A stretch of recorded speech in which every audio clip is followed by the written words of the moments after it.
Nggak salah dengar, beliau juga jadi legend di pihak musuh juga gitu. Salahuddin, maka jadi ada legenda Robin Hood. Jadi Salahuddin gitu ya kan. Iya, tapi kalau film Robin Hood itu memang dari masa apa kok film legenda Robin Hood itu sezaman dengan Salahuddin Al-Ayyubi, karena memang disebutkan Robin Hood itu kan pengikutnya Raja Richard the Lionheart. Ya, benar. Richard the Lionheart ini kan lawannya Salahuddin di Perang Salib ketiga.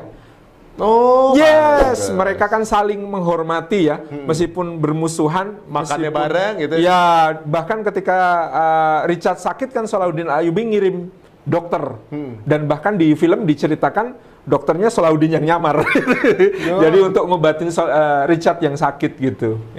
Ya, itu soal juga sampai di filmnya itu semua pasukannya Robin Hood Muslim.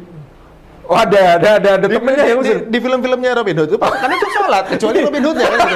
Jadi buktikan bahwa ada something yang kisah ini yang tentunya juga ada nilai-nilai Islam. Ada kok bisa kesentuh ke sana gitu. Nah, mungkin ya itu ada sedikit korelasi, kita nggak tahu walau bisa. Secara sejarah memang sezaman, karena Robin Hood itu adalah salah satu anggota pasukan dari Richard the Lionheart gitu. Saya pernah ke Nottingham, Mas Ari. Di Nottingham itu adalah all the trip to Jerusalem, itu penginapan tertua di Inggris yang masih berfungsi sampai sekarang, dan itu adalah titik keberangkatan pasukan salib ketiga. Jadi kalau suatu saat ke Nottingham jangan lupa mampir ke situ. Di Inggris gitu. Jadi pasukan salib ketiga dipimpin Raja Richard. Nah, itu titik berangkatnya di situ gitu. Oh, iya. Ini makin kebuka sih sebenarnya kisah-kisah itu dari awalnya kenapa perang salib. Udah mulai kelihatan titik terangnya. Wah, ini sebuah sejarah yang kalau kita tukil keren sih sebenarnya, sebuah kisah yang difilmin bahkan. Tapi Ustaz, ini ada sedikit keunikan nih. Kita memiliki 72 kesultanan waktu itu yang ngelawan Portugis awalnya. Sebelum kemerdekaan kita ya. Semuanya itu bentuknya kesultanan, ada sultannya gitu. Ini ada hubungan apa dengan Kesultanan Turki? Ya, kalau Kesultanan Islam di Nusantara bahkan ada yang berdiri sebelum Kesultanan Turki Utsmani, misalnya ada juga. Udah kesultanan Samudra namanya? Pasai. Iya, Samudra Pasai itu sudah sebelum Turki Utsmani berdiri sudah ada. Dan Samudra Pasai ini menurut beberapa penelitian memang satu pangkalan militer awalnya untuk mengamankan jalur rempah-rempah. Karena jalur rempah-rempah Nusantara ini sangat vital untuk perang salib maupun perang melawan Mongol. Kenapa Mas Ari? Karena perdagangan rempah-rempah ini adalah sumber pendapatan dunia Islam. Oh gitu. Dengan perdagangan rempah-rempah yang hidup, maka dunia Islam itu makmur. Dengan kemakmuran dia bisa membentuk pasukan untuk berjihad fisabilillah. Nah, maka sejak dulu sebenarnya Nusantara ini tulang punggung perjuangan Islam di Timur Tengah. Jadi hasil dari perdagangan rempah-rempah dari sini disetor ke sana, dibawa ke sana oleh pedagang-pedagang Islam, dan kemudian pedagang-pedagang Islam ini membagi ya, mengkongsikan sebagian pendapatannya kepada penguasa-penguasa Muslim ini untuk menjadi sebuah pendapatan negara yang kemudian dengan itu dia berjihad fisabilillah gitu. Dan maka kalau di Samudra Pasai ini rajanya namanya Sultan Malik As-Saleh, Malikus Saleh ya, Sultan Malik Ad-Dhahir. Kata Sultan Malik ini sangat mirip gelarnya dengan gelar pada masa Salahuddin Al-Ayyubi dan keturunannya yang disebut sebagai dinasti Ayyubiyah. Kemudian penggantinya yang namanya dinasti Mamluk atau Mamalik di Mesir. Mamluk dan Ayyubiyah itu gelar sultannya Sultan Malik, sama dengan Samudra Pasai, dan itu sezaman. Pasti menarik ada pasti ada ini ya. Dan yang lebih menarik adalah kalau Snoek Hurgrunch, profesornya Belanda bilang Islam di Samudra Pasai datang dari Gujarat, dibuktikan dengan nisannya mirip dengan di Gujarat. Tapi Buya Hamka mengatakan tidak mungkin.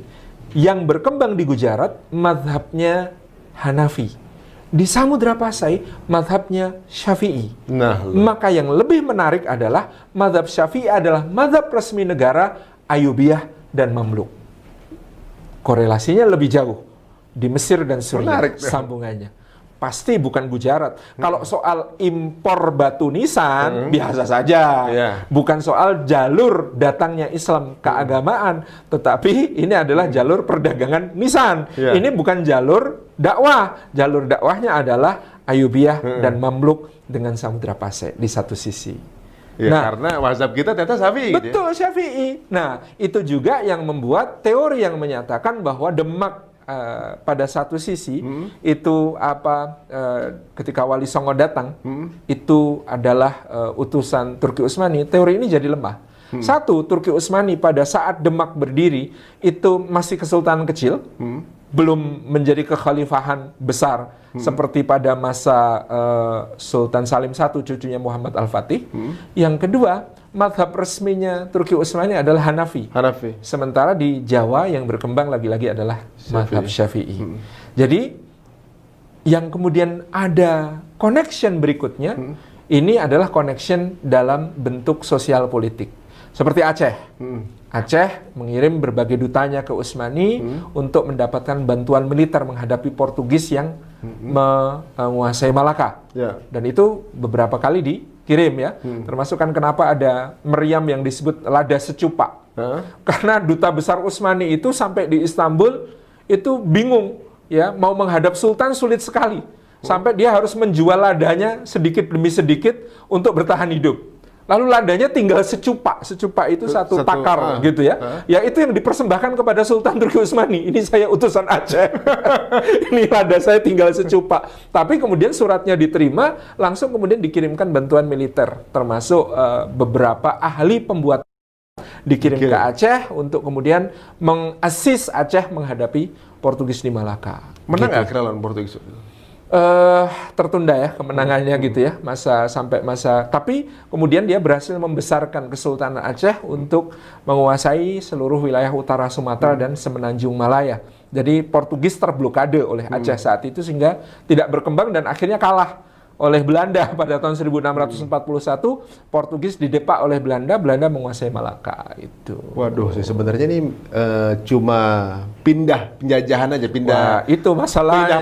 Pindah preman. Banyak hal menarik di sini yang juga mungkin berarti teori bahwa masuknya Islam melalui pedagang mujarat ternyata lemah berarti ya. Lemah sekali karena menurut Buya Hamka ya ini lebih serius dari sekedar berdagang gitu ya. Jalur dakwah itu jalur yang lebih serius daripada sekedar jalur dagang. Dagang badannya udah sampai. Kalau ini kan butuh bertahun-tahun untuk bisa sampai menyampaikan Islam. Dan misalnya ketika kemudian dikatakan oleh Snook bahwa bukti masuknya Islam ke Indonesia abad ke-13 Masehi dengan berdirinya kerajaan Samudra Pasai. Masa baru datang udah bisa bikin kerajaan?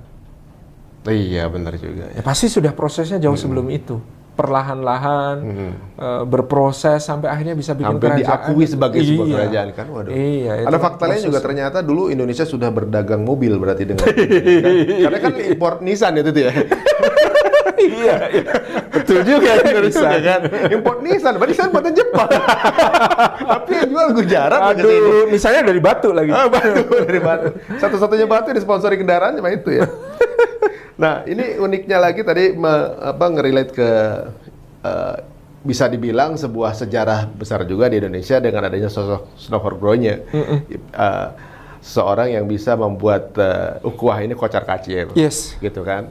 Nah, berarti pandangan saja, jikapun ini, kita kan nggak tahu bagaimana sejarah itu ditulis, apakah ditulis oleh yang menang, yang jajah, yang menang, atau benar-benar pure memang sejarah tanpa ada polos-polosan aja gitu. Polanya yang saya baca, ketika Snow Horgronya sampai diturunkan adalah berarti ukhuwah itu sangat solid. Karena sampai harus dipecah belah kan gitu kan. Bahkan saking kompaknya, nggak ada cara lain untuk bikin pecah ukhuwah dengan cara diadu domba.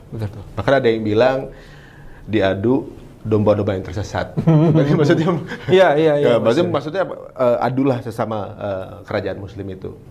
Nah, beliau ini sebenarnya damage-nya tuh sebesar apa sih sebenarnya, Ustaz? Menurut saya yang dilakukan Snook ini hanya mempertegas dan mengakademiskan apa yang sudah dipraktekkan sebenarnya oleh Jenderal de Kock, orang yang menjadi musuh besarnya Diponegoro. Teorinya bukan Snook, itu orang yang sama yang ke Australia? Beda ya? James Cook.